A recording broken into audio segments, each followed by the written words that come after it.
try ending my talk in around 8 minutes. And subsequently we are going to have my uncle, Mr. Mustafa Panju. So I would like to thank him for coming all the way from Arusha, my uncle. A big round of applause for Mr. Panju. He is our chief guest, our guest of honor. I'd like to take this opportunity to thank my parents. This is not a vote of thanks speech, by the way. That will be done later on. I'd like to thank the volunteers who have worked immensely hard. This event has been running for 7 months, by the way. 7 months, since last year. The speakers, the sponsors, my parents, most importantly, my grandparents, my relatives. A big thank you to you all, and mostly, I'd like to thank you all for partaking in this event. So a big round of applause for yourselves for being part of this event. How do you achieve competence in public speaking? How do you achieve mastery in the power of oration? How do you become an effective speaker? So Brian Tracy, how many of you have heard of Brian Tracy? The majority of you. Brian Tracy, according to him, people fear public speaking more than death. People prefer dying, being buried, rather than standing on stage speaking. So how do you attain competence in public speaking? So I'll give you a few ways. Number one, eradicate and annihilate fear of rejection. You must stop thinking, what will people think about me if I say the truth? What will people think about me when I speak up for justice? Your role as a speaker isn't to be liked. But if you are liked, that's a good thing. But your role as a speaker isn't to be liked. Your role as a speaker is to add value in the lives of people. That's your role. Whether you like me or you hate me, if you like me, it's good. I'm not saying it's bad. But if you hate me, it's none of my business. My business is what? Add value in your life. So do not fear rejection and you'll become a better speaker. Do not fear people will hate me, etc. So many people think, many youngsters think, that I will only become a speaker once I get a PhD in university. I'll only speak about mental health when I attain a doctorate in psychology. I'll only speak about technology when I attain a master's. We had a speaker, Mr. Ndembo. Where's Mr. Ndembo? Is he still present? Yeah.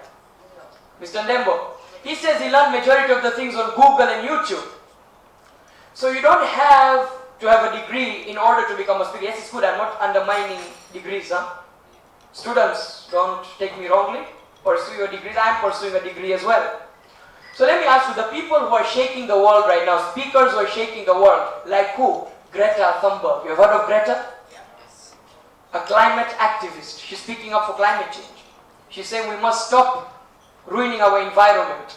Which degree does Greta Thunberg have? Yet the world listens to her. Malala Yousafzai. How many of you have heard of Malala Yousafzai? She is the youngest recipient of the Nobel Peace Prize. And you know what? She doesn't have a degree in education, yet she speaks for education rights. So you are never too young to start, and you are never too old to start. So question is, what if I have haters? What if I have people who don't like me? What if I'm speaking the truth, but there are people who do not like me? What do I do? So I hark back to Mr. Panju's advice. He always tells me that you know one thing, even if someone does bad to you, you have to be positive. You have to treat them with kindness. This is the teaching of the Quran. Surah 41 verse 34, it says, good and evil can never be equal. So repel evil. How? Repel hatred. How? With kindness and love. Doesn't that deserve a round of applause? The verse of the Quran is a beautiful verse.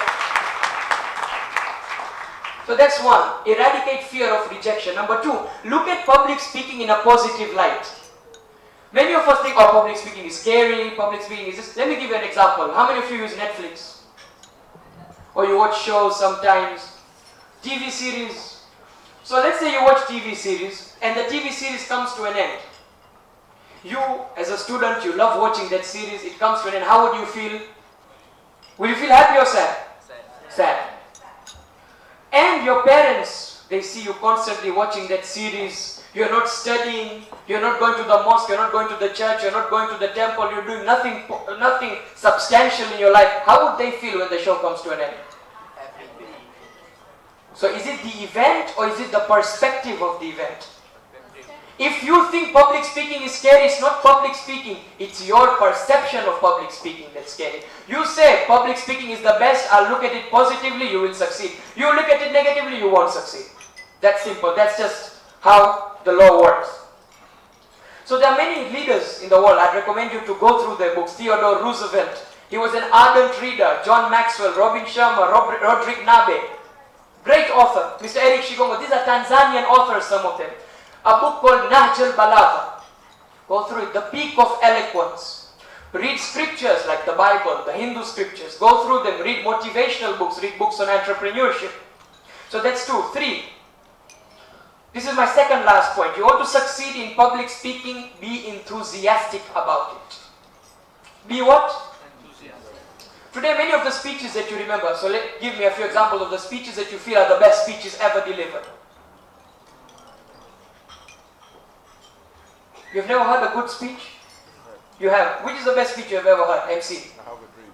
I Have a Dream by Martin Luther King. Anybody else? One more example? Anybody else?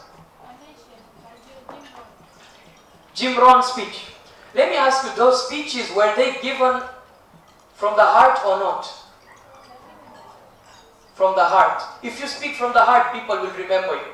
So make sure you speak about something that you are thrilled on. Number 4, you want to attain mastery in public speaking, give back to the community and the country. This is a law for everything in life. You want to succeed in business, give back. You want to succeed in education, give back. In the Bible, and I end my talk with this, Gospel of Matthew chapter 10 verse 8. Freely you have received, freely give. You must give in order to attain. Let me just check the time again. This is the first time I'm on time. Thank you so much. Thank you, ladies and gentlemen.